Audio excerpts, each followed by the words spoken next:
bon après-midi à tous. Alors, je commence en français, ça sera mon seul petit plaisir de l'après-midi, pour remercier l'équipe du World Policy Conference de nous avoir proposé ce panel. Alors, il est un peu effrayant à plusieurs titres. Effrayant parce que nous étions prévus ce matin, on nous a déplacés à cet après-midi, et c'est sûr que mobiliser les gens en décalage horaire après le déjeuner, c'est un objectif extrêmement ambitieux. Donc on va essayer d'être à la hauteur de cet objectif. Il est effrayant aussi parce que nous sommes un panel où il n'y a que des hommes. Alors ça arrive, mais j'espère que là aussi on ne nous en tiendra pas trop rigueur. Et surtout, il est difficile parce que parler de déglobalisation, ou démondialisation ou remondialisation, d'une certaine manière, ça pourrait être le thème d'à peu près toutes les plénières du WPC cette année. Il y a beaucoup de sujets qui sont derrière tout ça. So let me switch to English. So de-globalization, re-globalization, we are all in this room either actors or spectators or analysts of movements of all kinds, and we are struggling to make sense of all these movements, like the rest of the population. Globalization as we know it, in a way, was a comfort. It was easy to read the world.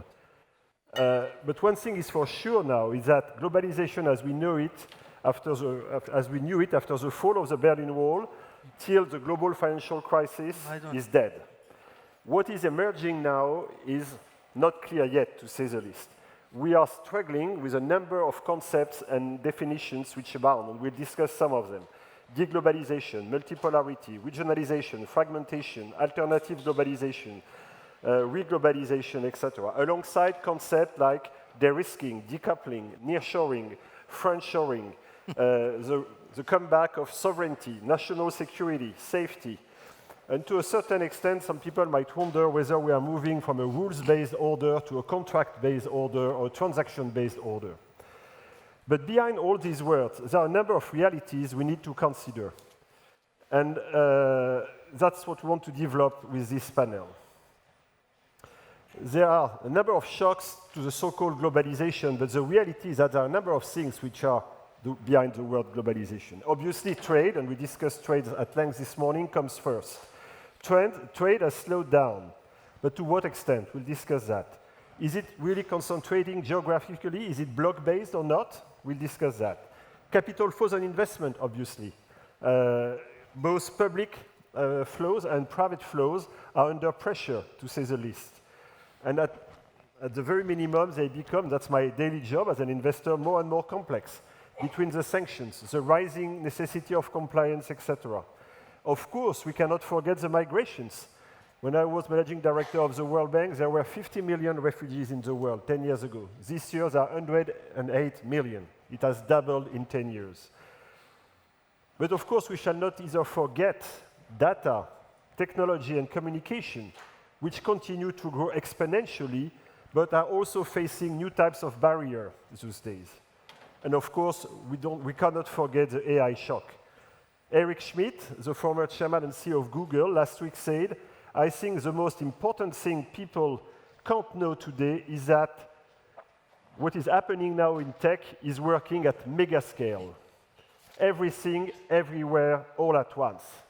That might be the new definition of globalization, of another form of globalization.